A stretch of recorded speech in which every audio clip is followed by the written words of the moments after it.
चतुर्मुख षण्मुख पञ्चमुख प्रमुखाखिल दैवतमौलिमणे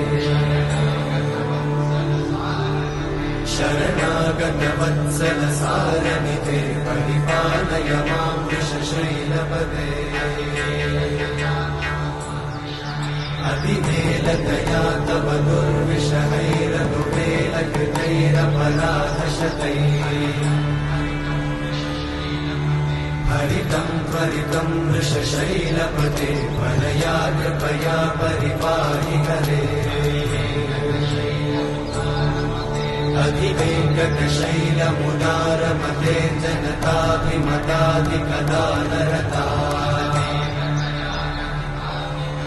परदेवतया गदितान्निगमै कमलादयितान्न परं कलये